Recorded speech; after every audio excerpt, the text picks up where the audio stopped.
Saludos estudiantes de la asignatura de literatura del grado 3. El tema a tratar es el vanguardismo. ¿Pero qué es el vanguardismo? Es un conjunto de diversos movimientos artísticos que surgieron a principios del siglo XX, en un contexto muy convulsionado a nivel político, económico y social. Tuvo su mayor desarrollo en Europa, especialmente en Francia y más tarde en Hispanoamérica.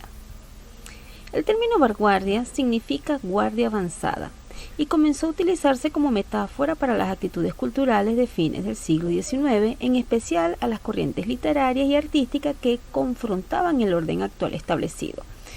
Podemos observar aquí una de las pinturas de lo que es el vanguardismo y es un poco extraña. Tenemos otra acá, son muy conocidas estas obras y la más reciente que mayormente hemos podido visualizar en internet y en algunas revistas es la de los relojes. Continuemos. El vanguardismo peruano. El vanguardismo peruano fue un movimiento artístico que se desarrolló a final del siglo XIX hasta la mitad del siglo XX. Aunque tuvo mayor fuerza entre los años 1920 y 1930, fue un movimiento que en Perú se inclinó más hacia la literatura poética que en otros países, donde se centró en otras disciplinas creativas. El vanguardismo desplazó al modernismo con el objetivo de tener libertad, de no respetar ni establecer reglas. Dentro de este movimiento estuvieron presentes otras corrientes como el ultraísmo, el futurismo, el cubismo, el dadaísmo o el surrealismo. Entre las características tenemos que el vanguardismo peruano se centró en la literatura y dentro de esta rama artística se dedicó casi de forma exclusiva a la poesía. Una característica muy distintiva de la vanguardia en Perú es que tuvo autores indigenistas. Esto fue una muestra de que la poesía de este movimiento también tuvo un componente social, donde el futuro del hombre adquiría más importancia. Un ejemplo de esto se puede observar con el poema Masas que escribió César Vallejo, de quien hablaremos más adelante. Ya que se basó en innovar la literatura durante esta época, tuvo libertad en su composición métrica, es decir, sus versos no tuvieron una estructura definida en cuanto a su ritmo, a la cantidad de sílabas que las conformaban, a la presencia total o parcial de rima o a sus combinaciones. Además, el autor vanguardista muestra el pasado como algo que no sirve, es inconformista y su objetivo radica en empezar un nuevo periodo donde el contenido poético está por encima de la estructura que lo compone. Representante del vanguardismo, tenemos varios aquí, entre ellos César Vallejo, que es el pionero, Carlos Oquendo de Amat, Xavier Abril, Martín Adam, Emilio Adolfo, Westphalen, y vamos a hacer mención a Alberto Hidalgo, que es uno de los representantes más ilustrado. La primera señal de un modelo vanguardista fue con la poema Oda al automóvil en el año 1917, presente en la publicación de nombre Panoplia Lírica. Fue el creador del simplismo en Perú, que fue el equivalente al ultraísmo en sitios como España o Argentina. También fue el fundador de varias revistas como Oral y Pulso.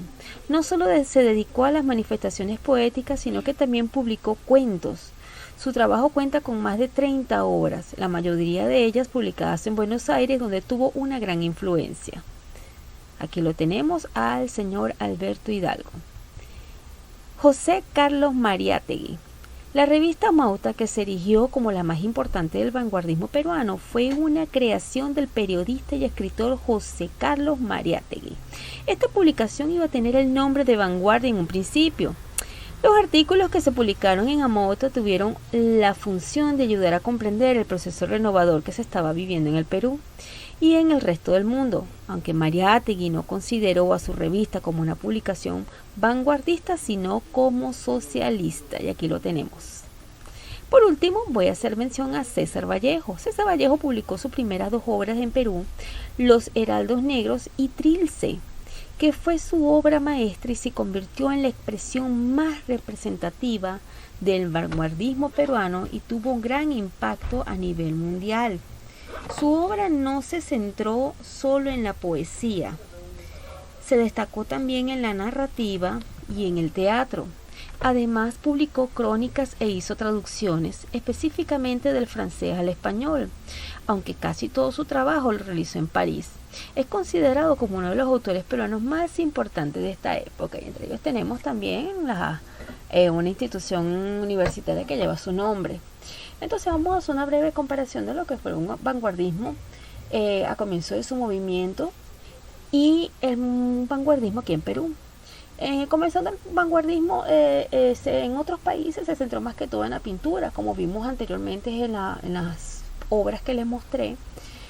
Fue dada más hacia la pintura, pero en el Perú fue dada más hacia la poesía. Incluso los indígenas llegaron a escribir, a redactar poesías. O sea, no tenía muchas reglas, como lo expliqué ahorita en las minas anteriores. Entonces, chicos, una actividad que hay en el libro es la siguiente. Va a investigar acerca del origen de la palabra trilce. Acabo de hacerles mención que César Vallejo, sus primeras 2 obras se llama Los Heraldos Negros y Trilce. Vamos a investigar en internet el origen de la palabra trilce, porque César Vallejo la utilizó. Ojo, no es trilce de la institución educativa, es el origen de trilce en cuanto a las obras de César Vallejo. Luego vamos a investigar en qué época Vallejo llegó a España. Esto lo conseguimos fácil en internet. ¿Y cómo influye este viaje en su poesía? Esto es en relación a César Vallejo. Vamos a hacer esa pequeña investigación y vamos a plasmarla en el libro. Aprovechen de redactar, aprovechen de investigar y de ir más allá. Ustedes son estudiantes y el deber del estudiante es investigar, ser un investigador más allá de lo que se nos dan. Entonces, en resumen, el vanguardismo peruano se centró más que todo en la poesía y tenemos los máximos representantes, como ya se los mencioné, destacando más a César Vallejo. Bueno, muchachos, realicen su actividad domiciliaria y pónganse al día con todas las que tengan pendiente. Informaciones, dudas y comentarios los voy a dejar activos por el YouTube.